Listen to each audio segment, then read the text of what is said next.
Last na to. So, with all due respect with pasensya na, Congressman na Tulfo. I know you're damdamin. So, last si Sergeant Destin. Yes, there. Good morning po, Mr. Chair. Good morning po sa lahat. Ako po si Police Staff Sergeant Danilo L. Dester Jr., sir.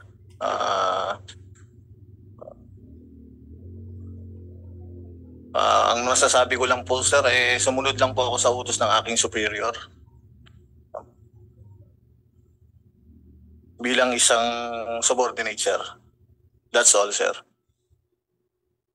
Okay, so at least we have given you all the chance, no, to speak.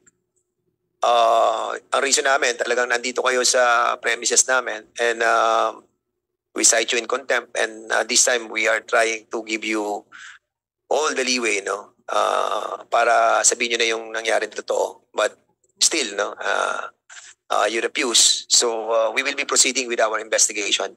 So the chair would like to recognize Congressman Acop for your interpellation. Thank you, Mr. Chair.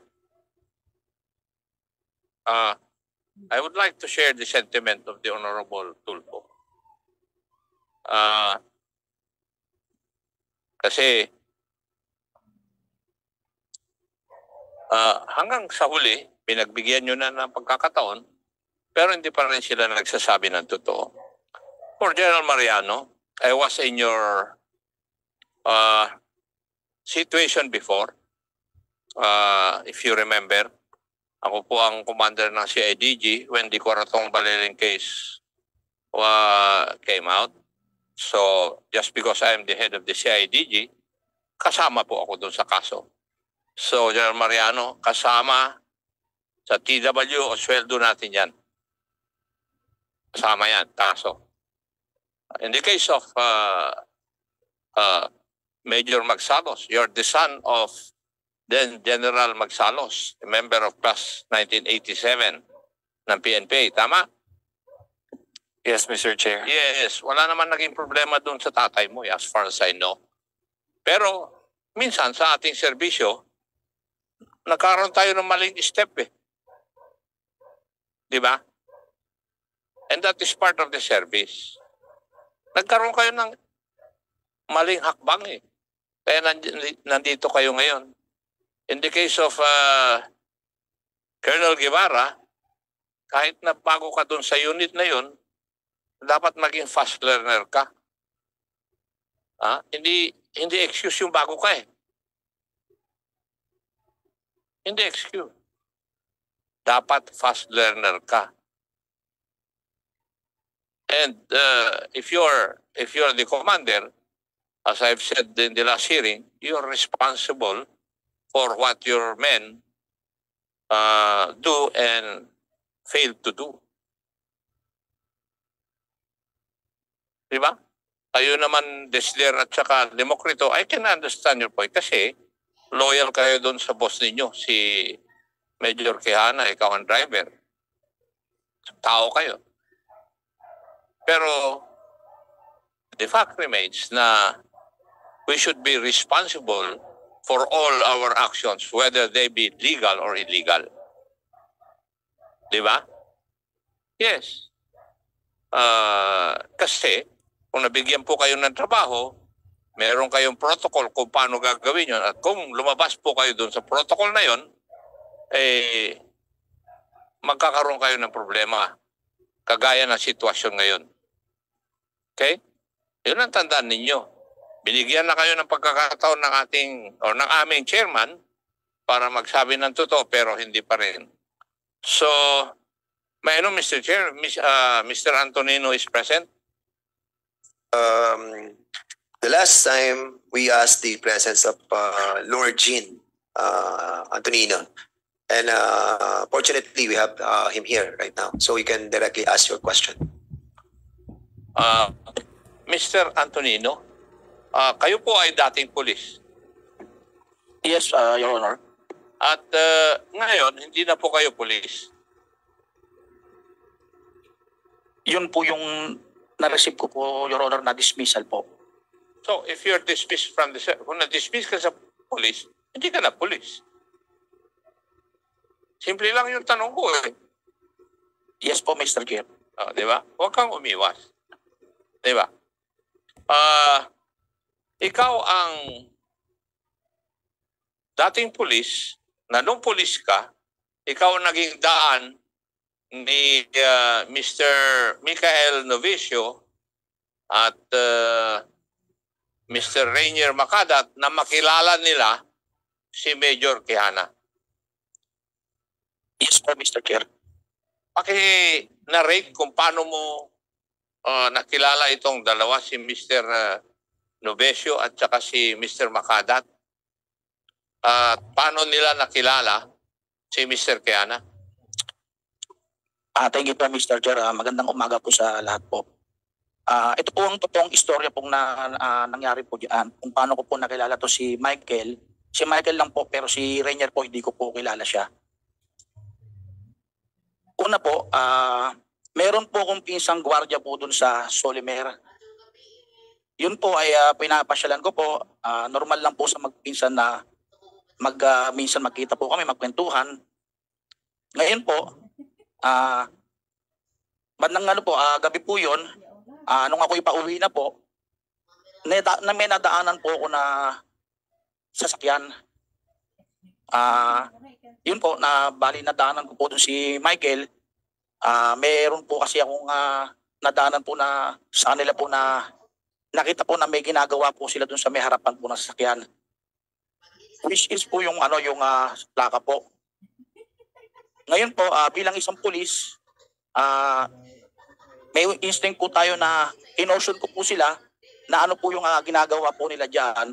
At nung ako po bumaba ng sasakyan, upon verification, tinanong ko po sila at narinig ko po kay Michael na nagsabi po siya sa akin na patay, yari na.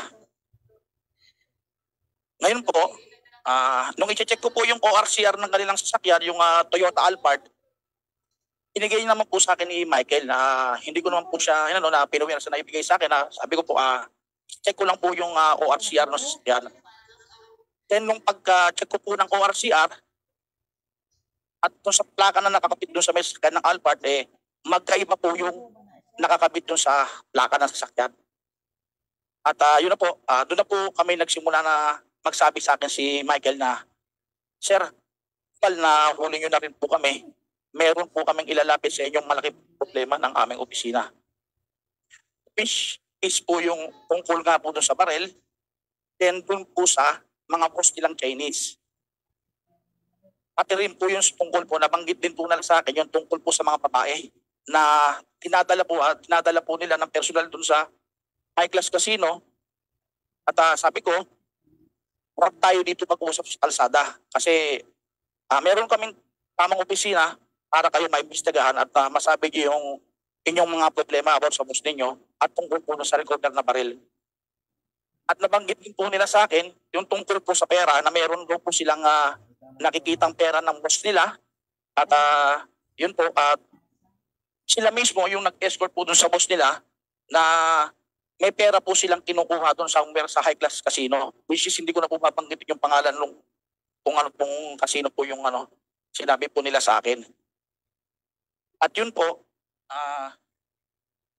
dun po sa yung sa pagsita ko po sa plaka sa kanila, tinuro naman po sa akin ni Michael na, Sir, sinabi niya po sa akin na, Sir, kaya po kami nagpapalit ng plaka kasi po may nangyari na po sa amin na yung Chinese na dinideliver namin sa mga high class casino is tinangkang kidnapin.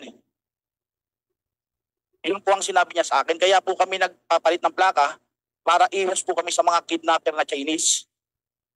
Then binanggit din po nila sa akin na kaya po sila nagpapalit ng plaka, which is umiiwas din po sila sa number coding. At yun na po lahat.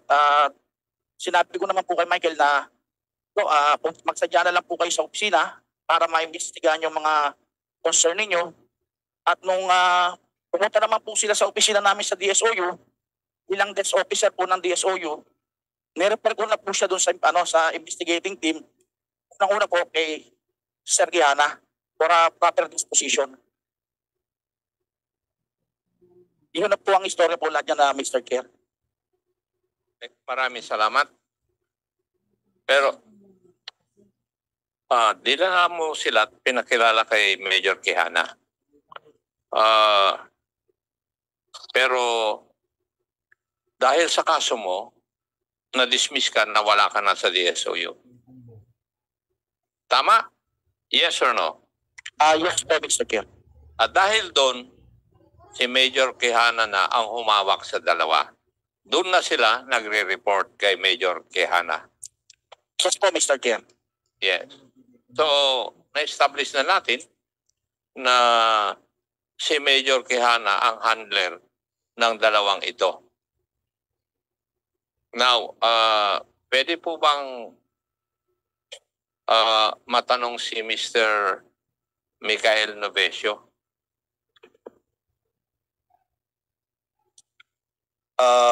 Sige, Michael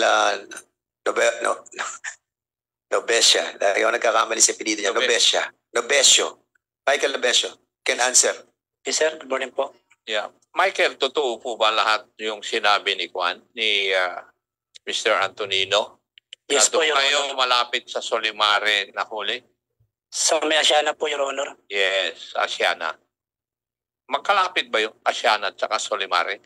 Kanto lang pong pagitan, Your Honor. Okay, thank you.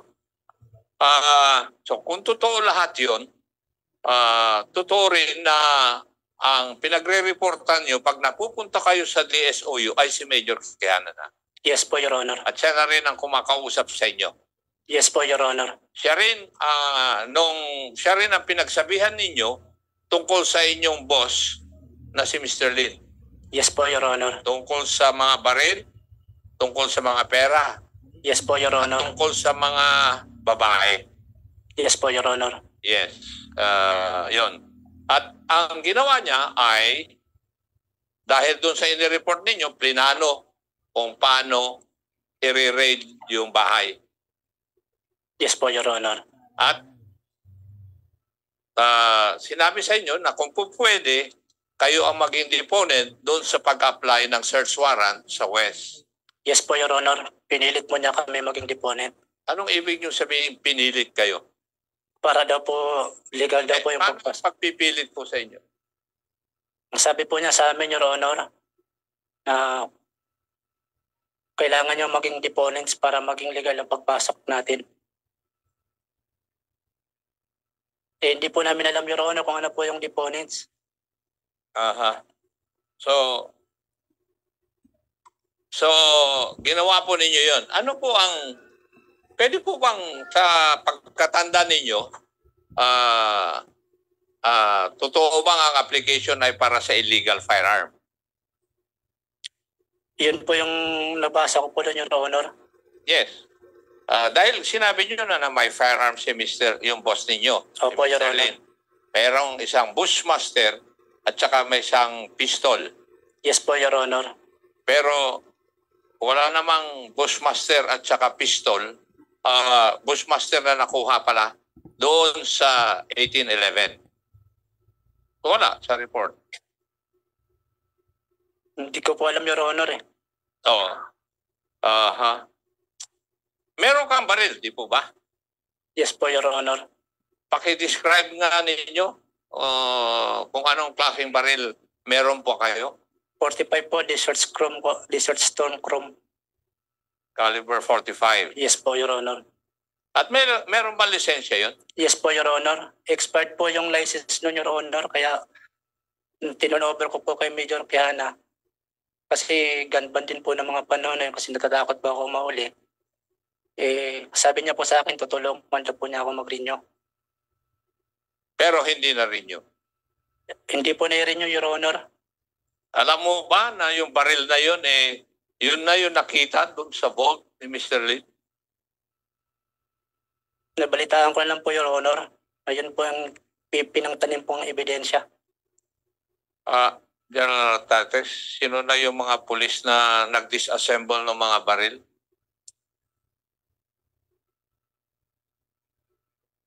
So, nabalitaan mo na yung baril mo, nandun yung mga hinuli ng pulis o kinumpis ka ng pulis doon sa vault ni Mr. Lin, yung boss mo? Opo, Your Honor.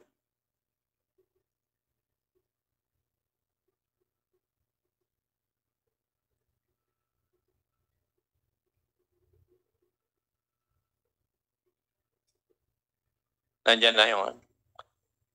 please identify yourself. Good morning, Mr. Chair. Good morning to this honorable committee. I am Police Staff Sergeant Genesis Ruiz, Your Honor. Ikaw nung nakarang hearing, ikaw ang nagtestigo na kayo ang nagkalas nung baril na Desert Storm. Ganito po yung scenario, Your Honor. Yung kwento. Dumating po ako sa office. Inabot po sa akin ni Police Major Quijana yung baril na kahit tulad doon sa nababanggit ng ating deponent na si Michael Navicio. Yung Chrome, tas Desert Storm. Pero may serial number pa po yun. Hindi ko lang po talaga maalala kung ano po yung serial number. Pinakalas po sa akin yun po, Your Honor. Yun lang po. Tapos kinuha na ni Police Staff Sergeant Democrito. At si Sergeant Democrito, siya ang naglinis ng baril para magmukhang kapanipaniwala na hindi lumang baril yon. Yes, Your Honor. Yes. Which dininay naman ni Sergeant Democrito. Kaya nga binibigyan kanina ng pagkakataon ni Chairman na magsalita ng totoo, pero ayaw pa rin.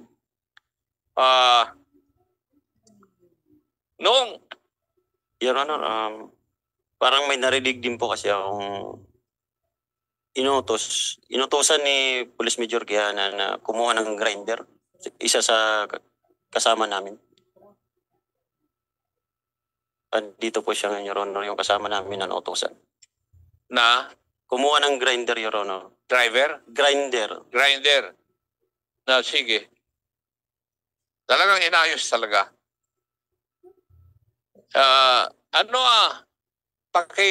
Pakibanggit po yung pangalan po ninyo.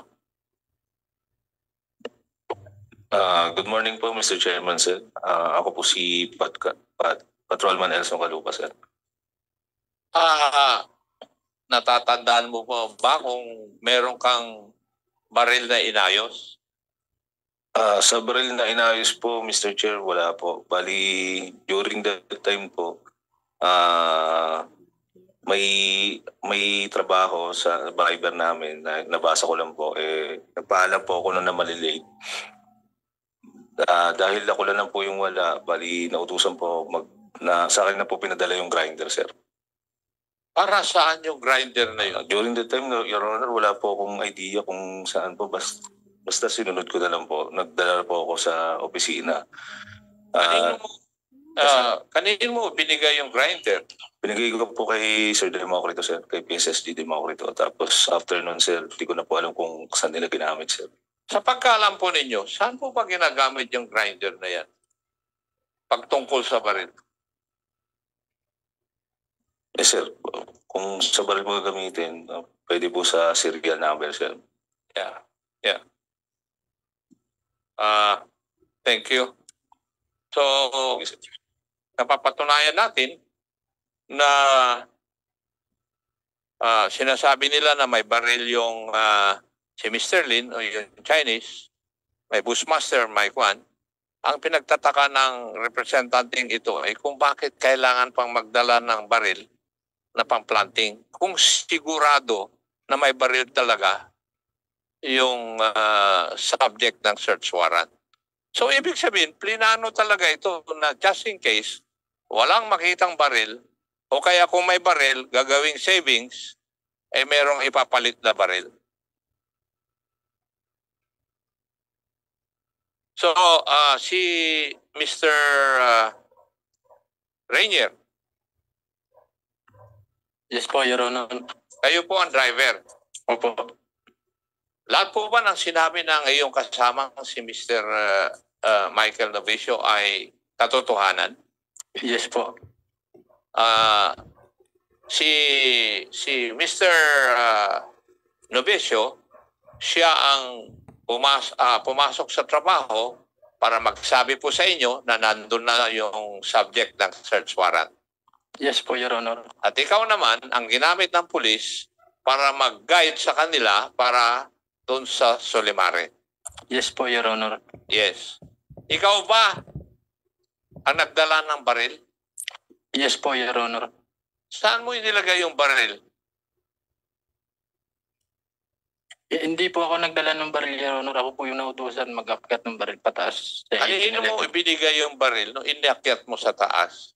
Hindi ko na po matandaan, Your Honor, dahil marami pong tao sa 1811 nung time na yun. Sa lahat ng pulis na nandito nakasama doon sa operasyon, hindi mo matandaan kung sino. Hindi po matandaan, Your Honor. Sino ang nag-utos sa iyo na dalhin mo sa taas yung baril? Police Major Jason Quijana po. O siya ang nag-utos sa inyo? Opo, Your Honor. Okay. At si Michael, ikaw rin ang nagsabi sa pulis na may inalagaan na mga babae yung iyong boss. Yes po, Your Honor. At ikaw ang driver, nagdadala sa lahat ng mga dapat puntahan ng mga babae. Bodyguard po, Your Honor. Opo. Kapag ko po Yes. nagbabantay sa mga babae po. At ang driver ay si Rainier. Your Honor, paiba-iba po kaming kasamang driver. Okay. Thank you. Rainier, sino nasa babaeng nasa tabi mo? Translator po Siya- namin yan, Your Honor. Morales, Miss Morales, no? Siya yung isa sa mga katulong doon, Chairman Acop. Ah, po. Miss Morales, Yes po. yun pong sinabi lahat ni Rainier at saka si Michael, katotohanan po yun. Wala po akong alam sa barrel, sir. So, ibig sabihin, kayo na ang nandun sa 1811, pero wala kayong nakikitang baril na dala-dala o nandun sa 1811 na pag-aari ng iyong boss. Yes, Your Honor. Wala po akong nakikita. Wala. Wala po. Now, that explains the reason why kailangan magkaroon ng dadalhin na baril para i-planting. So, wala. Wala po. Wala kang nakita. Ilang taon na po kayong nagsisilbi kay Mr. Lin? 6 months pa lang po.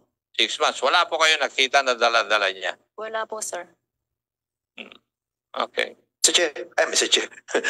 Congressman ako, may konting tanong lang ako doon. 6 months ka doon. So, pero yung anong trabaho mo doon? Naglilinis ka ng... Translator po. So, nagta-translate ka, tapos naglilinis ka. Opo. Yung mga kwarto ba doon, napapasok mo lahat yun? Opo. So, doon sa subject na kwarto, alam mo naman na meron doon, di ba, yung opisina, doon sa may CR. Opo, opo. Kasi doon nakuha yung baril di ba? Opo. Di ba, saka yung mga magazine. Opo. So, may mga nakikita ka bang mga magazine doon ng baril? Wala, sir. Wala po. Okay.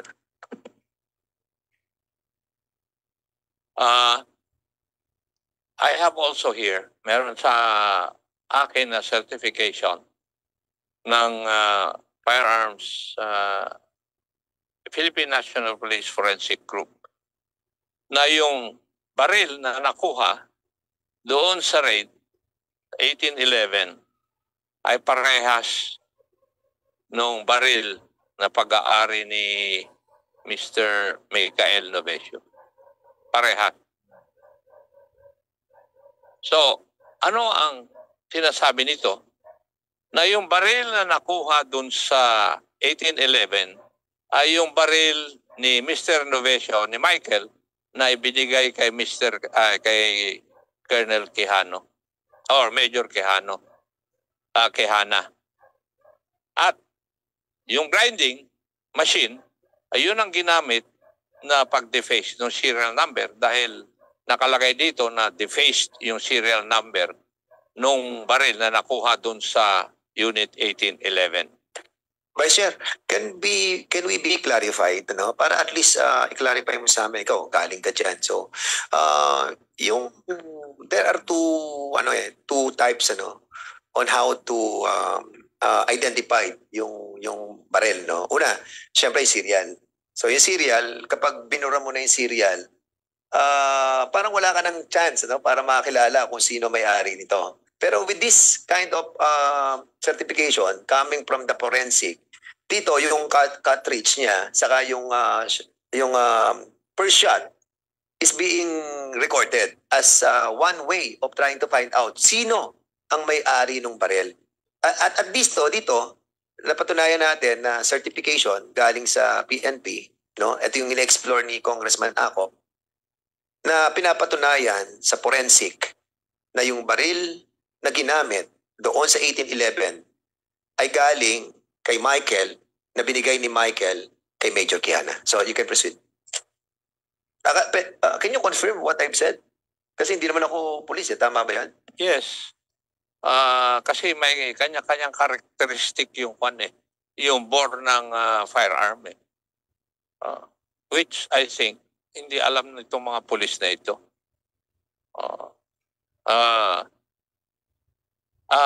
Iha, alam mo rin na ang trabaho ng boss ninyo ay dun sa pagkukuha ng mga babae sa kanilang mga customer.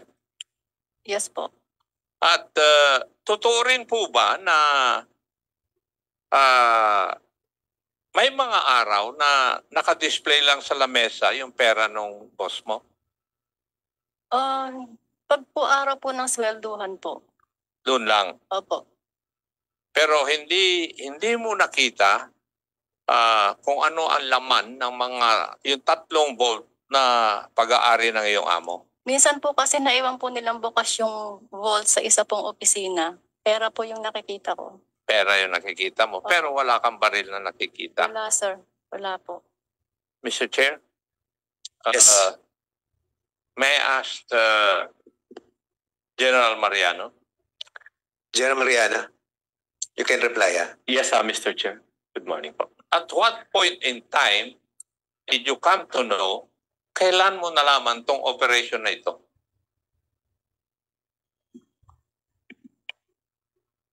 Nung tumawag po si Mr. Chair, nung tumawag po si Chief DSOU sa aking aid na mag-i-implement po sila ng SW sa baril po. So, ano na ang ginawa mo pagkatapos nun? Pagkatapos po niyang tumawag sa aking EDICAM at security officers, pinatawag ko po itong aking EDICAM dahil bakit sa kanya po nagsasabi. Kaya nung tumawag po, I reminded him dahil katatapos lang po ng command conference namin sa Camp Crame during that day, Mr. Chair. At sinabihan ko po si Chief DSOU, base sa guidance si Chief PNP, na gumamit ng body-worn camera at mag-briefing at gawin lang po yung tama dun sa implementation ng search warrant, Mr. Chair. Nung natapos ng operation, what were your action? After po ng operation, nung nag-report po sa akin si Chief DSOU ng 9:42 ng umaga po. Immediately, tinatanong ko po siya tungkol sa report, sa sketch report.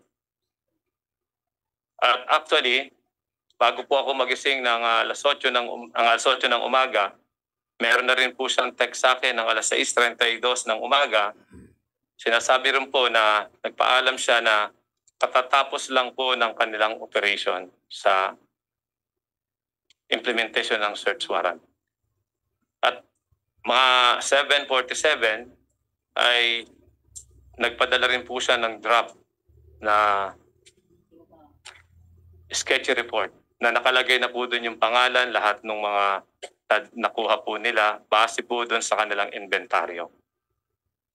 At dumating po ako sa aking opisina ng 9:42 a.m. Andun na po siya at nag-request po siya sa akin ng mga additional investigator.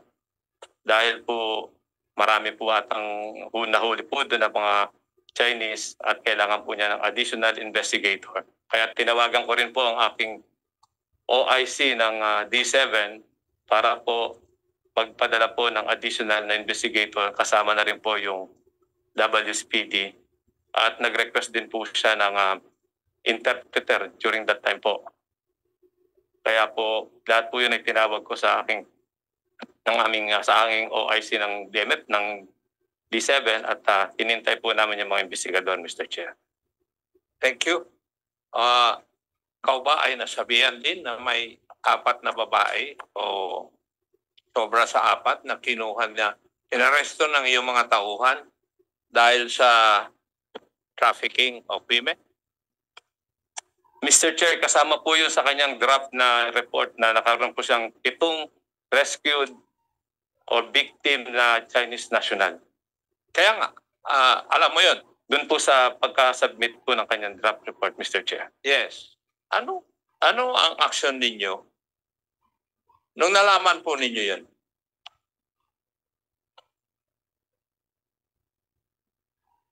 Yun po ay, kaya nga po, sabi nila na hindi po nila... Ano po ang action ninyo nung nai-report sa iyo yun? After po dyan, Mr. Chair, nagsumulat po kami sa BID, sa IACAT, sa DSWD para po sa custody ng mga rescued victim po. Sino po ang sumulat? Sila po yung nagdadraft, Mr. Chair, ang DSOU. At ipapanig po nila sa akin para po sa coordination sa other agency.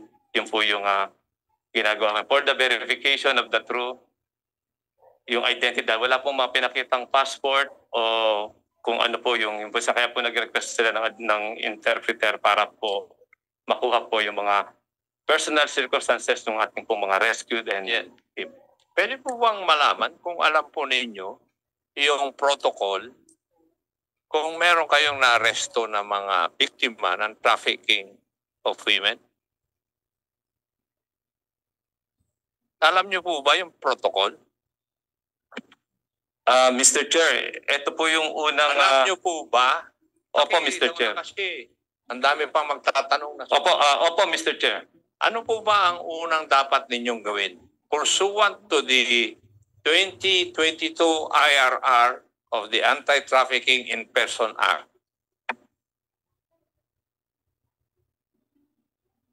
Bigla kang natahimik kasi hindi mo alam. Kung babasahin mo, hindi tama yung pinaggagawa ninyo. Diba? Mr. Chair. Pursuant to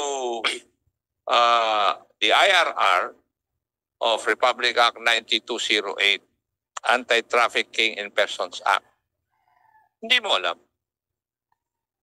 Hindi ko po kabisado, Mr. Chair. Yes. Opo, sir. Mr. Chair. Yun nga yung sinasabi ko eh. Sagot ka ng sagot, alam mo, pero hindi mo alam. Kaya tuloy, parang nagsisinungaling ka.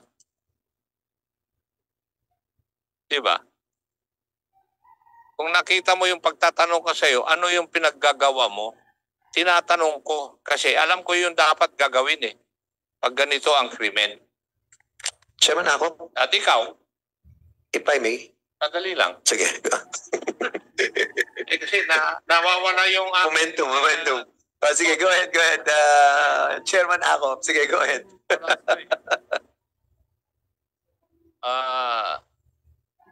Hindi ba? Kaya nga na-detain sila ng 14 days. Dahil sa yung hindi kaalaman ng batas. And ignorance of the law does not excuse anyone. Hindi mo alam yung batas eh. Kaya dapat, bilang commander, nag-research ka. Meron na ang sulat sa iyo ng mga abogado ng mga babae, ayaw mo pa rin maniwala doon sa sulat. And I have a copy of that letter. Mr. Chair, can I answer po? Teka, hindi pa ako nagtatanong. Hindi ba? Inilipat. In-order mo pa nga na ilipat sila. After 4 days, doon sa DSOU, inilipat mo sila sa Tambo. Tama? Tama po, Mr. Chair. Yes. Ikaw ang nag-order? Dahil po nung... Nagutin mo yung tanong ko. Opo, Mr. Chair. Ako po nagpadala doon sa kanila. Nag-i-explain ka kaagad eh. Ikaw ang nag-order. And therefore, tama yung reklamo sa iyo na isama ka doon sa arbitrary detention case na ifa-file nila. Kasi ikaw ang nag-utos Na in spite of the fact na tumulat sa iyo ng yung lawyer na nila na dapat i-release mo na dahil wala kayong legal basis na i-detain sila. Lahat ng sinagot sa iyo ng mga ahensya ng gobyerno ay wala naman nagsasabi kasi ang importante doon ay merong complaint na magagaling doon sa naging biktima na ipinipilit ninyo na pirmahan ng mga babae. Yun naman ang nangyari. Mr. Chair, Yes, muna para magkaroon ng... actually, yung... Chairman. Wait. Binara ako ni Congressman Acop the only reason why I wanted to interject is in relation to the letters that was written by General Mariano. If you're going to analyze these letters that was sent doon sa BI, sa DSWT, sa Philippine AYACAT, saka dito sa Chinese Embassy, it took you how many days and that's the reason why medyo ito gray area sa akin to, no? And I would like to give it to sana kay Congressman Acop kanina, pero medyo mainit na ang ulo nitong mama. So I decided to stop and give credence to the feeling that beginning to boil, no? But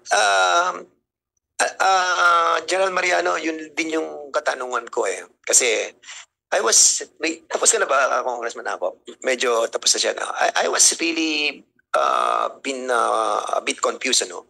I was trying to review yung ating mga naging hearing nung nakaraang dalawang hearings. And kasi dalawang version ang pumasok sa isipan ko during that time that Colonel Guevara reported sa iyo. And allegedly, sinabi niya that nireport na niya yung 27 million.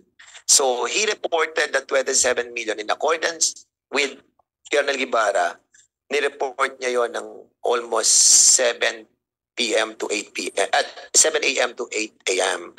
And then sinabi mo doon, General Mariano, that you reported to General Nartates ng mga I think you were able to find it out from 10 a.m. to 11 a.m.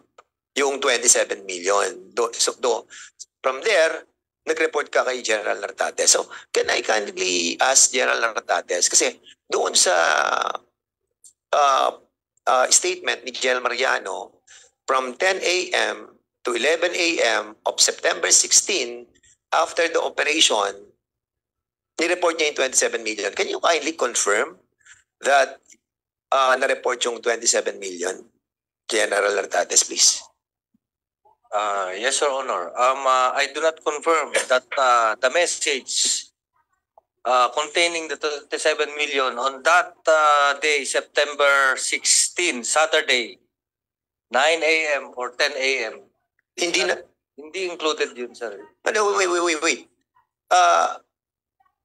General Mariano, sinabi mo yun. Kasi I have the video nire-review ko siya kagabi.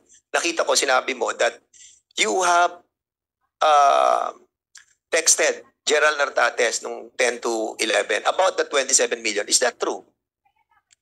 Mr. Chair, I just forwarded the sketch report to my regional director at around 10:36 a.m. But wala po dun yung pera na 27 dahil hindi naman po kami nagkausap ni Chief DSOU ng alas 7 o anong oras mula nang dumating ako sa opisina, Mr. Chair. Pero sinabi mo sa last hearing that 10:30. Yes, at 10:36 a.m. po yung nag-forward po ako ng sketch report kay RD. And 11 a.m., 3 minutes and 50 seconds, you were able to talk with General Nartates. Yes or no? Tama po yun. Correct. So kung nagkausap kayo ng 11 a.m. at nalaman mo na ng 10:36 yung 27 million, ba't hindi mo pa sinabi kay General Nartates? Mr. Chair, sinabi ko po sa kanya na meron pong diniklara yung ating Chief DSOU na pera. Sinabi mo yung 27 million. Wala pong Ba't hindi mo sinabi? wala pang figure pa po yan, pera pa lang po, Mr. Chair. Wala pa, hindi ko pa po alam yung figura. Hindi ko pa po alam ang figure nung. Kaya nga nung pagkasabi po sa akin ni Chief DSOU na meron silang nakuha pang pera at tinanong ko sa kanya nung araw na yon kung yung ba'y naka-inventaryo, sinabi niya sa akin na hindi. Immediately nagalit ako sa kanya. Sinabi ko sa kanya, bakit nyo kinuha yan nang wala namang inventaryo? Pera ng mga Chinese yan. Okay, General Mariano, you speak to the chairman. Mr. Chairman, Not to the, sorry, okay, Mr. Chairman. sige. Colonel Guevara, you were alleging that there was a conversation. As a matter of fact, when I read and I saw your video, sinabi mo, pumunta ka doon sa quarters ni Didi. Andun ka eh. Sabi mo, mga alas 7. Naidlip ka pa nga eh. Sabi mo, correct? Yes, Mr. Chair. So kung naidlip ka doon, dumating siya, sinasabi mo mga alas 8. Yes, Mr. Chair. At sinabi mo doon sa investigation nila, General Natates, ang sabi mo ay idinrap by ka ni Quijana at pagkatapos, sabi mo sa kanya, sasabihin ko lahat ng totoo kay Didi. Yes, Mr. Nung pumunta ka doon, sinabi mo sa kanya 27 million. Yes or no lang? Yes, Mr. Chair. Okay, nung sinabi mo, meron kang ebidensya na papatunay na sinabi mo? Meron ka ba mga text na sinabi kay General Mariano na meron 27 million? I don't have, Mr. Chair, because So wala kang papatunay na may sinabi kang 27 million? yes, Mr. Chair. Because So how can you prove your case kung wala kang sinabi? So yun lang ang sinabi mo kay General na sa pre-investigative report, sa pre-investigation, sinabi mo na merong 27 million na sinabi ka. yes, Mr. Chair. So ngayon sinasabi mo wala kang sinabing 27 million. Meron po sinabi, Mr. Chair. Ano ba talaga? Yes. Wala lang po akong tinext. Wala ka lang ebidensya Yes. na sinabi mo yung 27 million. Sa sketchy report, hindi mo binanggit yung 27 million. Before making the sketchy report, Mr. Chair, but Ano oras pa sinabi kay General Mariano yung 27 million? Exacting oras. it's around 8 to 9, Mr. Chair, when he arrived. The moment he arrived the quarters, Mr. Chair. Doon mo na sinabi sa kanya yung 27 million. Yes, Mr. Chair. Okay. Alright. Sige. So, siguro, Congressman, Chairman. sige. Okay. Anyway, Chairman, gusto ko lang sundan yung pagtatanong ni Chairman Acob doon sa dalawang deponent tsaka kay Antonino. Kasi dito sa sinumpang salaysay ni Michael Novesio, he also confirmed that indeed yung baril, no? Michael, yung baril na nakuha doon sa 1811 ay pag-aari mo. Tama? Yes po, Your Honor. Yun pong nabalitaan ko na pinangtanim ng ebidensya, Your Honor. Sa sinumpang salaysay mo, ikaw mismo ang kumuha, inutusan ni Major Quijana na iakyat, di ba? Sa taas. Tama? No, Your Honor. Sama ko. Pero yes. Ako po yung nautusan, Your Honor, na iakyat yung baril. Okay. Sa 1811. Michael, paano pumunta yung baril kay Major Quijana?